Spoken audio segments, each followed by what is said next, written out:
쓰임받을 기회를 꽉 붙들라라는 제목으로 하나님 말씀 증거하도록 하겠습니다. 마태복음을 보면은 많은 대조들이 나옵니다. 우리 뭐 사진이나 이런 것들 보면 흑백 대조가 있으면은 선명하게 보이지 않습니까? 대조들이 많이 나와요. 뭐 어제 살핀 것만 해도 뭐 양과 염소 대조죠. 그리고 슬기로운 처녀, 뭐 미련한 처녀, 이게 대조죠. 이게 대조를 통해서 선명하게 우리에게 말씀해 주신다는 것입니다. 선명하다는 건 뭐죠? 선택이 쉽다는 거죠. 선명하게 보여주는 것은 확실하게 선택하고 확실하게 꽉 붙들 때 우리의 길이 열리게 된다는 것입니다. 신앙이라는 건 지혜인데 확실한 거 붙드는 겁니다. 선명한 거는 뭐 머뭇거릴 거 없이 꽉 붙들고 나갈 때 승리할 수 있다는 것입니다. 오늘 세 가지 대조를 한번 살펴보겠습니다. 첫 번째는 주님의 계획과 사람의 계획을 대조하고 있습니다. 예수님이 유월절 어린 양이 되겠다 이렇게 말씀하십니다. 이건 뭐 출애굽기 14장부터 나오는 거죠. 6월절에 양 잡아서 패스오버 넘어가는 거 아닙니까? 마찬가지로 십자가 지는 것을 통해서 우리의 모든 죄악들을 넘어가게 만드시고 용서하게 만드신다. 이게 하나님의 목적이고 예수님의 목적이었다라는 것입니다. 2절을 읽겠습니다. 시작. 너희가 아는 바와 같이 이틀이 지나면 6월절이라 인자가 십자가에 못 박히기 위하여 팔리리라 하시더라. 그러니까 하나님의 목적, 예수님의 목적은 계획은 뭡니까? 6월절에 십자가 지시는 것. 이게 주님의 계획이었다는 것입니다. 근데 주님의 계획과 반대되는 대조적인 계획이 있는데 사람의 계획이라는 거예요. 6월절에 사람이 많이 모이지 않습니까? 그래서 대제사장들과 뭐 이렇게 지도자들이 밀란이 날 거를 걱정했어요. 폭동이 날 것을 걱정했어요.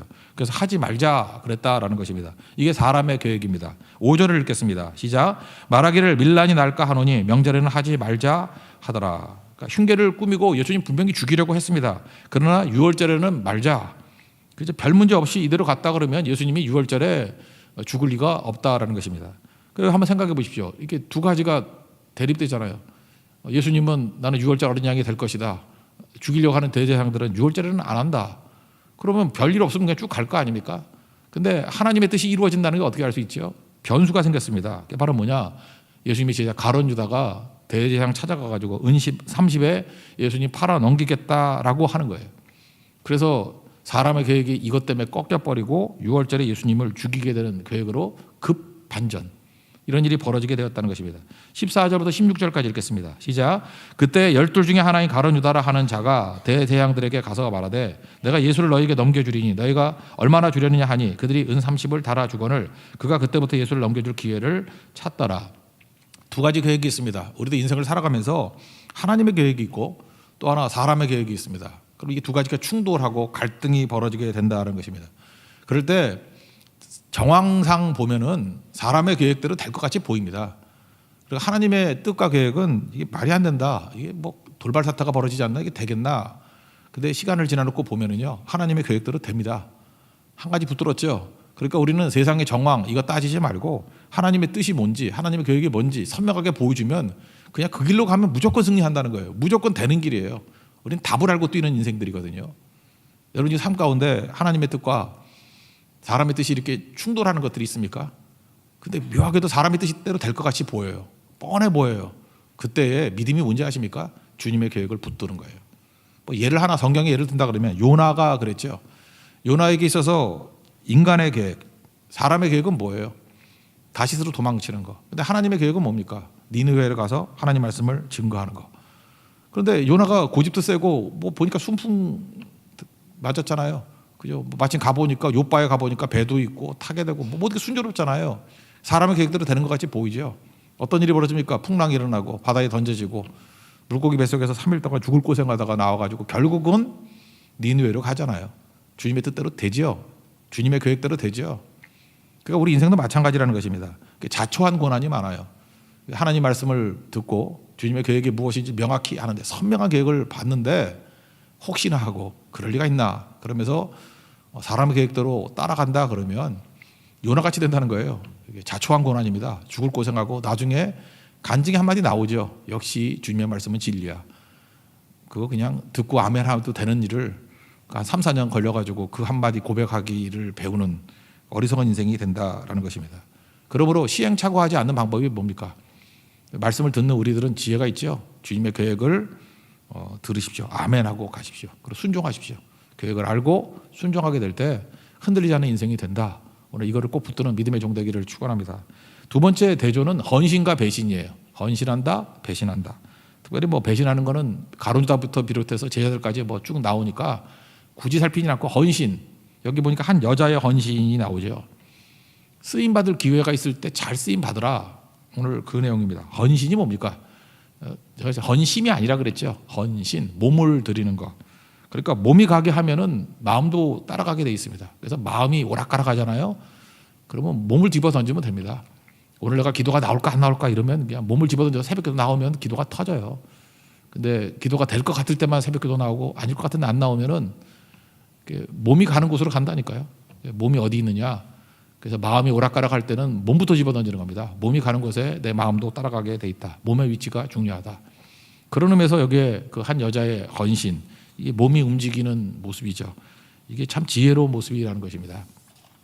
한 여자라고 나오는데 이제 향유 옥합을 깨서 예수님께 붓습니다. 그때 제자들이 붕괴하죠. 그러면서 왜 허비하느냐 그러죠. 비싼 거 팔아가지고 가난한 자 도와주지. 참 이게 이상한 일들이죠. 그 남의 헌신을 통해 가지고 자기 정의를 세우려고 그러죠. 제가 이렇게 곰곰이 보니까 그래요. 인본주의자들 있지 않습니까? 인본주의자들을 보면은 요즘에 그러잖아요. 이중잣대를 가지고 있다고. 이상하게 남들에 대해서 막 비난하면서 자기는 아닌 것 같잖아요. 그것도 정도가 있는데 정도를 넘어서도 난 저거 일부러 그러나 그랬더니 아무리 봐도 일부러도 아닌 것 같아요. 그 정신병자가 아닌 이상 일부러 그러겠나. 왜 그런가 한번 이렇게 유심히 봤거든요. 그랬더니 그 자기 나름대로는 진심에서 나오는 것 같더라고. 이유가 뭐냐면 이거에 딱 하나. 인본주의의 핵심이 뭐냐면 신본주의하고 다른 거죠. 내가 중심이에요. 세상의 모든 것의 기준이 나라고. 그러니까 나보다 돈이 조금이라도 더 많으면 부자고 나보다 돈이 조금이라도 적으면 가난한 사람이에요. 나보다 조금이라도 더 도덕적으로 살면 그 사람은 그 선인이고 나보다 조금이라도 악하면 그 죽일 놈이에요. 그러니까 세상의 모든 기준이 나라고요. 기준이 나니까 변화될 이유가 없죠. 내가 기준이니까. 변화는 누가 돼요? 나 빼놓고 다 변화돼야 돼. 그죠? 이렇게 더 있는 사람들은 깨져야 되고 없는 사람들은 도와줘야 되고. 그러니까 나는 변화될 필요가 없어. 참 이게 무서운 거거든요. 내가 중심이야, 내가. 그러니까 내가 하나님이 된 거예요. 그러니까 맨날 비난하고 정죄하고 그 다음에 또 말로 다 해버리는 거야, 말로. 그러니까 이중잣대 같이 보이는 거죠. 그래서 인본주의자들이 참 무서운 건데 여기 성경은 바리새인들이 그러잖아요. 변화가 없어요. 그게 자기가 기준이니까. 그러니까 기준은 변화돼서도 안 되죠. 기준이 변화되면 안 되니까. 그러니까 돌이킴도 없고 회개도 없고 그러니까 지옥의 자식이 되는 거죠. 참 무서운 거 아니에요. 근데 하나님이 기준이 된다. 말씀이 기준이 된다 그러면 나는 뭐 깨지고 완전히 죽어버려야죠. 그래 변화가 나타나죠. 그러니까 회개가 가능하게 된다는 것입니다. 여기 제자들도 바리새인은 아니지만 제자들의 태도가 그거 아닙니까? 자기가 기준이에요. 그러다 보니까 이 여자가 하는 일이 지나쳐. 자기는 헌신도 안 하면서 왜 그 비싼 거 가지고 요한복음 먹는 게 300데나리온이거든요. 연봉에 1년 연봉 300일치 일당이니까 연봉치 그거 가난한 자에게 팔아 나눠주면 될 거 아니냐. 그러니까 여자가 헌신하는 것도 지나치다는 거예요. 그렇게 헌신하지 말고 뭐 희생하는 것도 좋지만 그렇게까지 하는 게 아니고 그러니까 뭐 잘한 건 잘한 거지만 못한 건 못한 거다. 계속 그것만 얘기를 하는 거예요. 자기는 변화될 생각이 전혀 없고. 우리가 그럴 수 있다라는 것입니다. 기준은 내 기준 아닙니다. 그러니까 하나님이 기준이고 말씀이 기준이에요. 그래서 예배 드리고 난 다음에 내가 어떻게든 변화가 되지 않는다 그러면 위선자입니다. 그거 깨지고 주님 앞에 헌신할 수 있는 믿음의 종 되기를 바랍니다. 한번 읽어보죠. 8절 9절 한번 읽겠습니다. 시작. 제자들이 보고 분개하여 이르되 무슨 의도로 이것을 허비하느냐. 이것을 비싼 값에 팔아 가난한 자들에게 줄 수 있었겠도다 하거늘. 예수님께서는 이렇게 얘기하죠. 여기 보세요. 괴롭게 하지 말라. 내 장래를 위함이라. 장래가 뭡니까? 십자가를 위한 것이다. 그러니까 이 여자만 예수님의 계획과 예수님의 뜻을 정확히 알고 헌신하고 있는 거죠. 예수님의 십자가의 길에 자기 헌신을 이렇게 결이 맞도록 가게 만들잖아요. 그러니까 이 여자 뭐 다른 성경 보면 마리아라고 나오는데 마리아는 기준이 자기가 아니었죠. 예수님이 기준이었다는 것입니다. 그래서 헌신을 해도 예수님이 기준일 때 헌신이 의미가 있는 거예요. 어떤 사람은 헌신한다 그러는데 자기 뜻에 헌신하는 거예요. 그 뭐래죠? 그거 뭐 자기 의지 주장하다가 끝나는 인생이죠. 그게 뭐 고집이지 그걸 헌신이라 그러지는 않거든요. 그래서 예수님이 뭐라 그래요? 예수님의 십자가의 길에 헌신하는 모습을 보고 예수님이 인정해 주시고 기억해 주십니다. 복음 증거되는 곳에 이 여자 일도 기억될 것이다. 여러분 예수님이 기억되는 인생을 사십시오. 그러려고 그러면 중요한 거예요. 예수님의 계획을 알아야 돼요. 그리고 예수님의 계획에 우리의 인생을 헌신하는 것. 우리 교회도 정말 예수님의 교회가 되기 위해서 주님의 교회가 되기 위해서 필요한 게 무엇입니까? 주님의 계획과 뜻을 알고 그 결대로 헌신해야 된다는 거예요. 그럴 때 주님이 인정하시고 주님이 기억하시는 거룩한 교회가 된다라는 것입니다. 12절과 13절 읽겠습니다. 시작. 이 여자가 내 몸에 이 향유를 부은 것은 내 장례를 위하여 함이니라. 내가 진실로 너에게 이르노니 온 천하에 어디서든지 이 복음이 전파되는 곳에서는 이 여자가 행한 일도 말하여 그를 기억하리라 하시니라.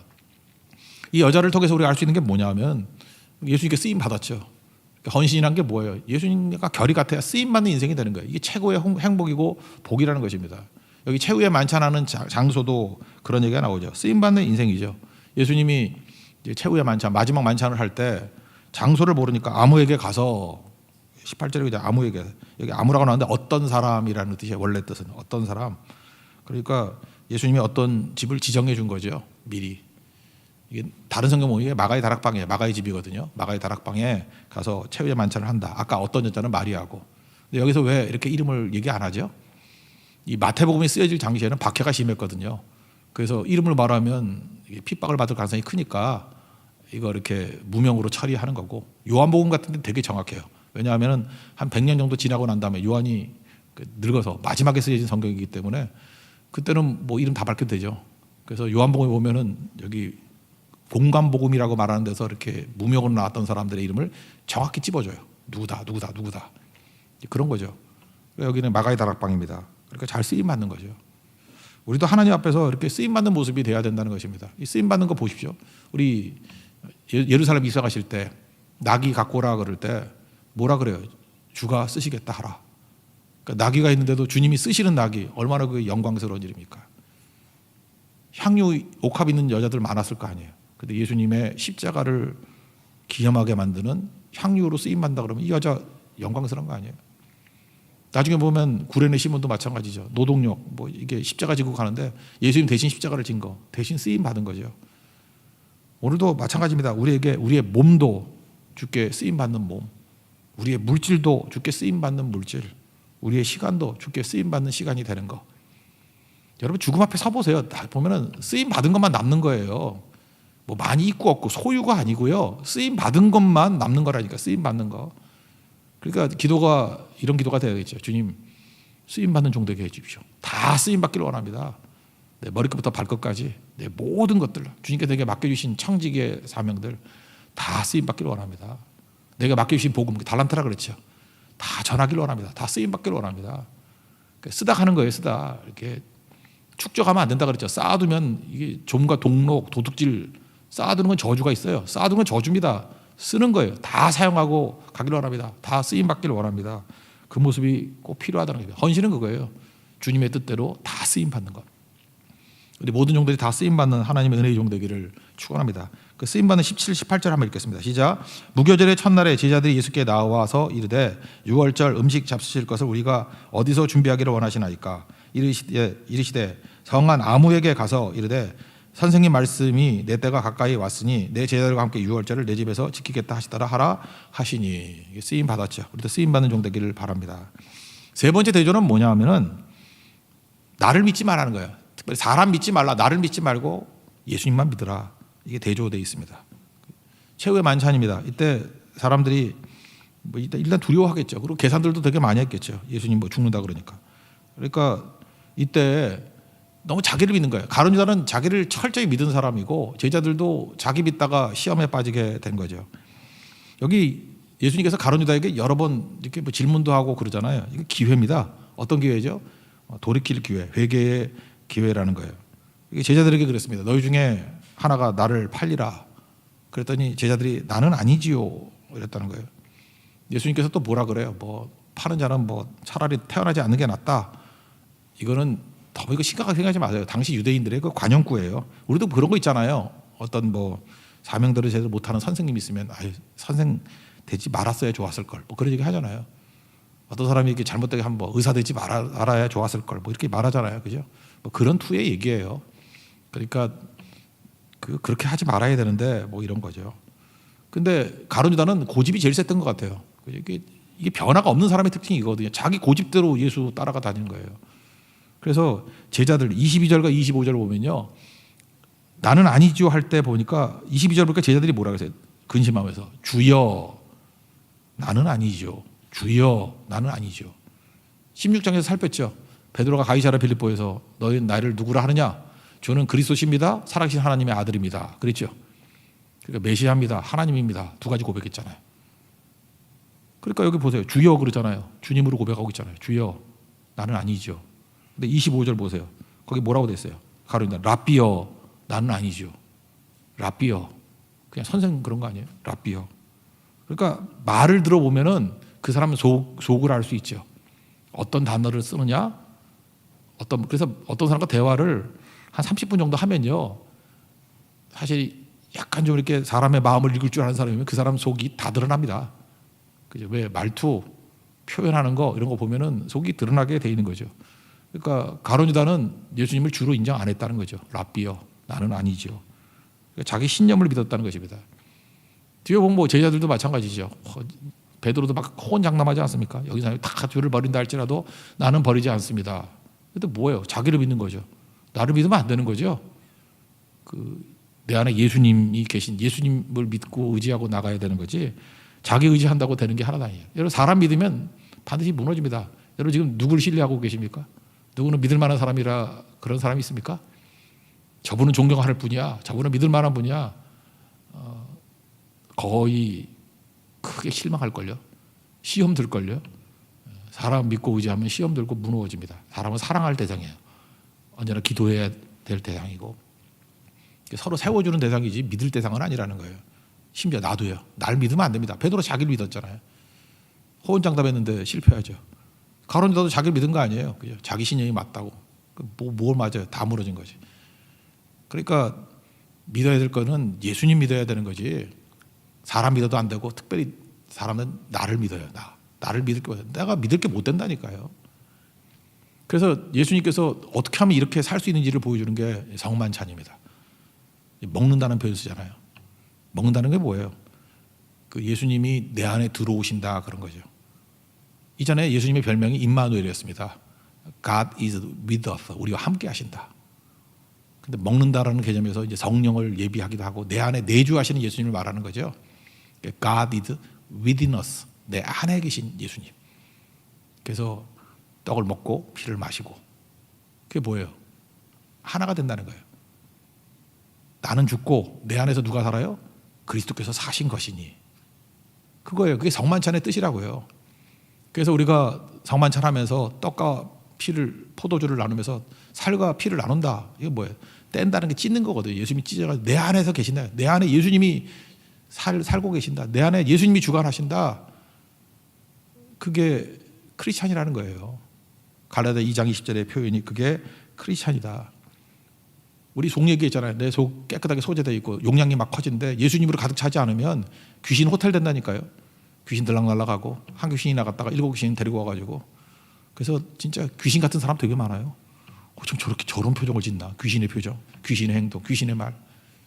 근데 예수님으로 충만하면은 비로소 이 모든 난관과 어려움을 이길 수 있다. 호언장담으로 안 된다. 이런 것들을 말하고 있다라는 것입니다.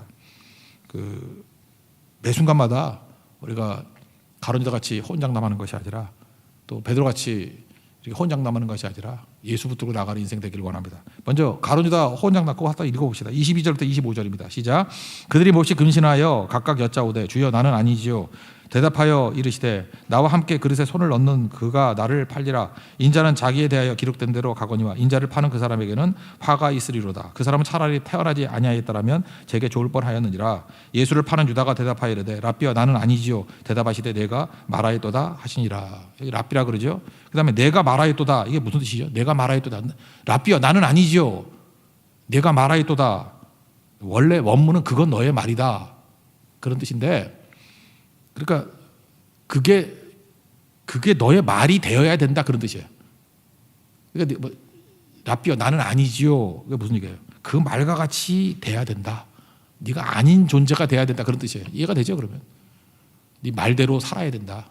아니지요. 그래 아닌 것으로 돌이켜라. 그러니까 이게 회개의 기회를 말하는 거죠. 우리도 말론 그러잖아요. 주님 나는 아니지요. 네가 말하였도다. 그래 네 말대로 돼야 돼. 그렇게 이런 사람 살면 안 되겠지. 회개하고 돌이켜라. 그런 말씀이라는 것입니다. 그러려고 그러면서 살 수 있는 길이 뭐죠? 자기 무너뜨리고 예수님 믿고 의지하는 거. 맡기는 거죠. 내 안에 예수님이 살아계시는 거. 이제 베드로의 호언장담을 한번 봅시다. 우리는 조속으로 변해요. 그래서 나를 믿으면 안 된다고요. 오늘 뭐 결심한다고 되는 게 아니라 주님 나 이렇게 살겠습니다 이렇게 결심한다고 되는 게 아니고요. 주님 나는 죽고 내 안에 예수님이 살아계셔서 나를 주관해 주십시오. 그러면 돼요. 예수로 살면 된다고. 33절부터 35절까지 읽겠습니다. 시작. 베드로가 대답하여 이르되 모두 주를 버릴지라도 나는 결코 버리지 않겠나이다. 예수께서 이르시되 내가 진실로 내게 이르노니 오늘 밤 다 굴기 전에 내가 3번 나를 부인하리라. 베드로가 이르되 내가 주와 함께 죽을지언정 주를 부인하지 않겠나이다 하고 모든 제자도 그와 같이 말하니라. 장담한다고 되는 게 아니라 예수 의지해야 된다라는 것입니다. 그러니까 오늘도 무슨 얘기를 해야 돼요? 장담으로 사는 존재가 아니에요. 우리는 주와 함께 동행하기를 원합니다. 주와 함께라면. 그리고 갈라디아 2장 20절 나는 죽고 예수로 살기를 원합니다. 나다이바 크라이스트 NIBC 그런 인생을 살 때 승리할 수 있다는 거예요. 오늘 3가지 대조를 하고 있습니다. 주님의 계획과 사람의 계획. 무조건 주님의 계획대로 됩니다. 그러니까 우린 답을 알고 뛰는 인생이에요. 주님의 계획 붙으십시오. 선명하게 보여주는 거 무조건 붙으십시오. 그리고 헌신과 배신. 헌신은 뭐예요? 주의 뜻을 알고 그 뜻에 내 몸을 집어 던지는 거예요. 그러니까 몸을 집어 던지는 게 뭐예요? 쓰임 받는 거예요. 그러니까 주님이 쓰시겠다 그러면 무조건 쓰임 받는 게 놓치지 마십시오. 뭐 나중에 쓰임 받을 거예요. 웃기지 마세요. 쓰임 받겠다 하시면 즉각 쓰임 받는 곳으로 가는 거예요. 그죠? 나귀를 쓴다 그러면 나귀로 가고 집을 쓴다 그러면 집을 쓰고 이거 좀 십자가 좀 져줄래 그러면 지고 가고 그럼 구레네 심으면 되는 거예요. 절대 미루지 마십시오. 주님이 쓰시겠다 할 때 쓰임 받는 인생이 되기를 원합니다. 그리고 호언장담 내 생각이 좋다고 좋은 사람 아니에요. 내가 지지한다고 그대로 되는 거 아니라고요. 중요한 건 뭐예요? 내가 죽고 내 안에 예수님이 사셔야 되는 거라고요. 그게 성찬의 의미라니까. 성만찬의 의미. 예수님 내 안에서 주인 되기를 원하신다는 거예요. 나를 이끌어 주십시오. 그래서 사람 믿지 말고 나 믿지 말고 예수님 믿고 믿는다는 게 뭐예요? 맡기는 거잖아요. 맡기는 거. 영접하는 거 아니에요. 영접하는 자, 그 이름을 믿는 자에게는 하나님의 자녀가 되는 권세를 주셨다고. 주님 영접합니다. 나를 주관해 주십시오. 그때 승리할 수 있다는 것입니다. 주와 함께 동행해서 주님으로 말미암아 승리하는 하나님의 종 되기를 축원합니다. 자리에서 일어나겠습니다. 주와 함께라면 찬양하겠습니다.